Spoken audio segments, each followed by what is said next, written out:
Hey horror fans, welcome back to Room 237, and this is a review that I wanted to do because I just saw it was on Netflix, and this is a movie that I've seen come up a lot recently in several horror fan pages for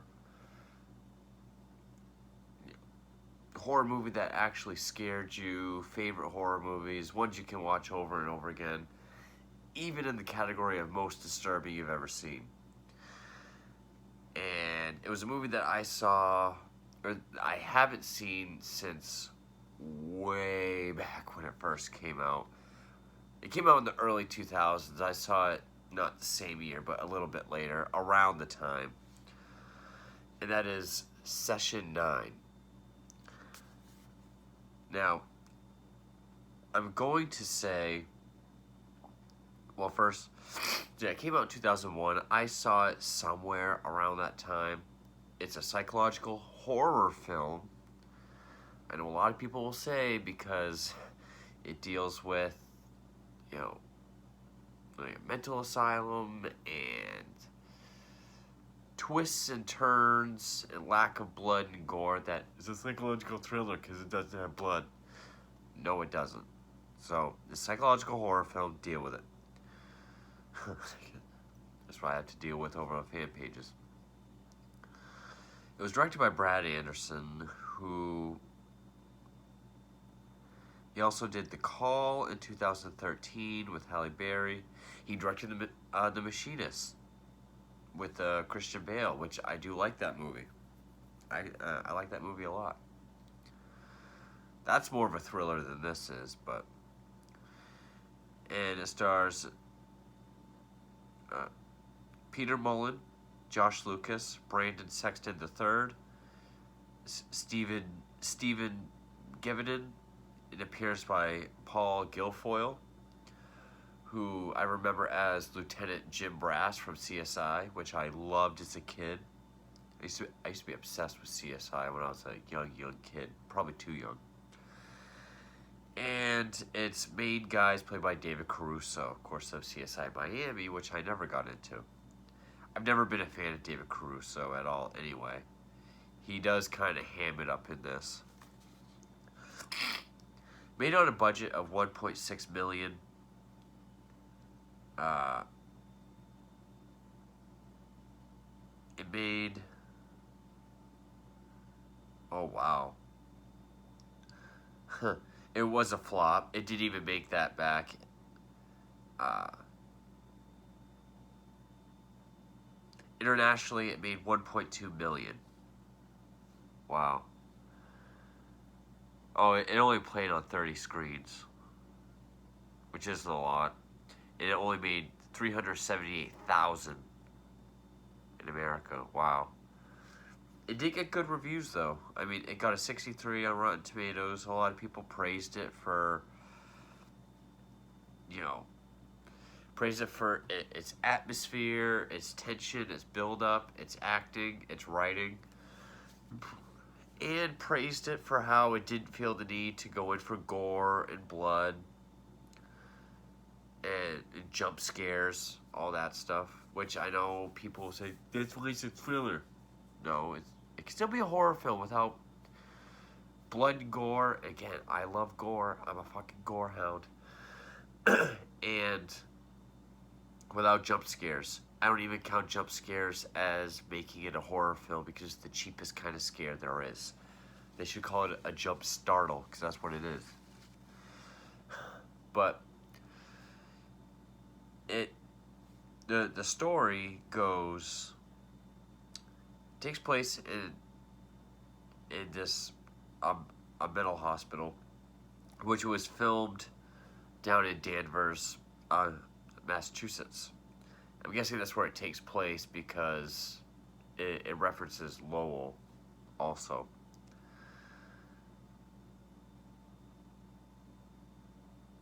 It says here that it was partially demolished in 2006.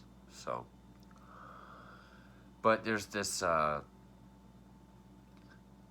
abatement crew that they put in a bid to remove the asbestos after it's been shut down for many years. And it's run by this guy named Gordon, who's played by Peter Mullen. And sort of his right hand guy is David Caruso.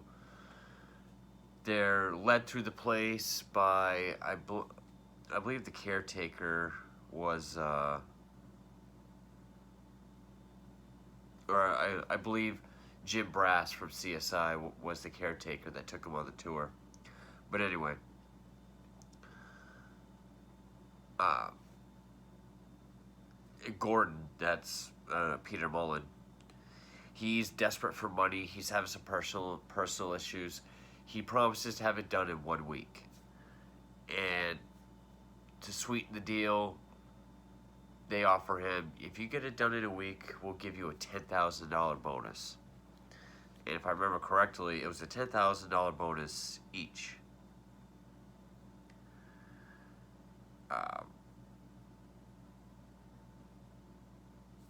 Anyway, so their crew consists of, so you have Stephen, I'm guessing it's pronounced Gevinen, as Mike, who's the guy, he was a law school dropout. He has an extensive knowledge of the shit that happened here. Josh Lucas is Hank, which I like Josh Lucas. He was in a lot of stuff back then. Don't really see him too much now. He's got the handlebar mustache, the soul patch, the sunglasses. He's a gambling addict. He's sort of a jerk-off. Brandon Sexton III as Jeff. He's the young kid. He's got a fear of the dark. The voice of Jurian Hughes, who's a girl that we'll come to find out about. And you have these guys clearing out asbestos in this asylum, and one guy finds all these tapes. The law school dropout guy finds these 9 tapes, numbered session 1 through 9 of this one particular patient, who has a number of alters or personalities, or as they were referred to in alters, multiples, or personalities. And he's compelled to listen to these tapes. And as the film goes on, the tapes get a little bit more disturbing. The foreman, Gordon, starts to get a little bit more not quite there. There are signs of haunting and not really being wanted there by other forces, and things start to fall apart. Now, I can say myself, I know when people hear the term overrated, they think it means you don't like it. Which when I say I think The Ring and The Grudge is overrated, I don't like it. I don't. Even it, I'm not a big fan of, but I think it's overrated. But there is some stuff where you can still like something, even like it very much, but I think it gets a little bit too much hype.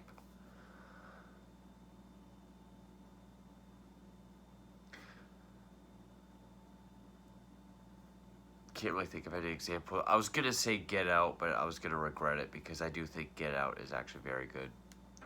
But Hereditary, perfect example. I don't like the ending, but I really enjoyed a lot about Hereditary, but I still think it's overrated. So, and this is one of those early 2000s movies where it was like, okay, let's put a crazy fucking twist in it. And no one will see coming. It's all building towards that. The crew starts to fall apart within each other. They think they're hearing things, seeing things. One even, supposedly gets killed. They all think a different person is starting to crack or lose it. Like, they all think Mike. the guy that's obsessed with the tapes, is starting to kind of lose it because he knows all about the patients, what they suffered. He even goes into detail about this one girl and her violent, the rape and satanic rituals within her family. Creeps everyone out. Takes out an ice pick, but he says pretends it's a lobotomy pick. Grabs this one guy and talks about how lobotomies were done.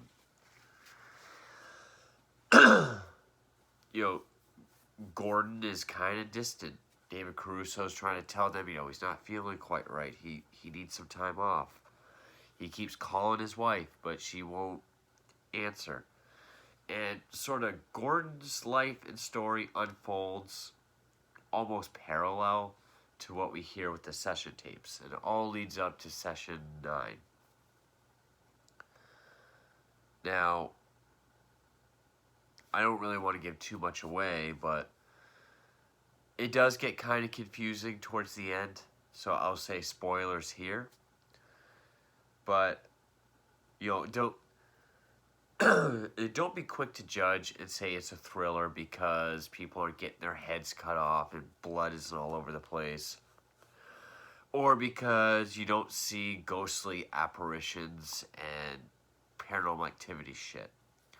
This movie, I praise it for its atmosphere. It's got great atmosphere, which in turn, the cinematography is very well done. I love the setting. I always love sets or locations of, rundown hospitals, whether it be medical or mental.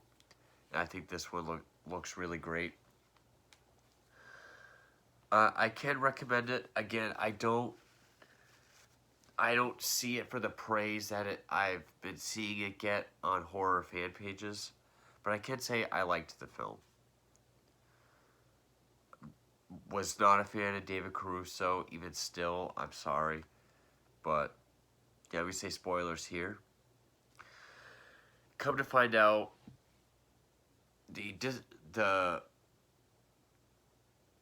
reason, the guy behind it is Gordon. Gordon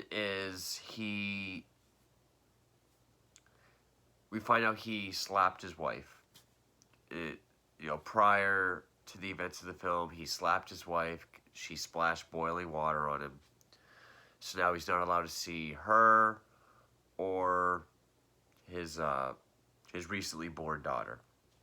So that's why every time he calls her, she won't answer. That's what he's kind of depressed about. Kind of on edge about.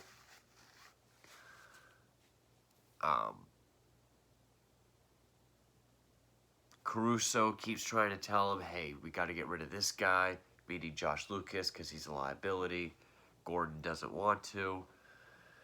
And as the film goes on, you are kind of... Some people even compared it to The Shining, which, for 2001, I can see. Films are going to look and feel different as time goes on. So yes, even though this doesn't feel like Oculus, and I think Oculus is more like The Shining, yeah, I can see how back in 2001, just like, actually even now, it's like, okay, it's like for how films were back in 2001, yeah, I can compare this to The Shining, especially plot and story-wise. Because it is someone behind this? Is it supernatural forces? I think we're led to believe if it is someone, it's David Caruso. It does kind of lead towards supernatural as well. But with the twist at the end, it is Gordon. We find out all the people that have been attacked by an unseen attacker in the film and off screen has been by Gordon. He has given them lobotomies with the lobotomy pick, such as Hank. Hank finds all these antique coins, and being a gambling addict, he goes there at night to retrieve them. He hears all these noises, but then we see that he's attacked. He's still alive.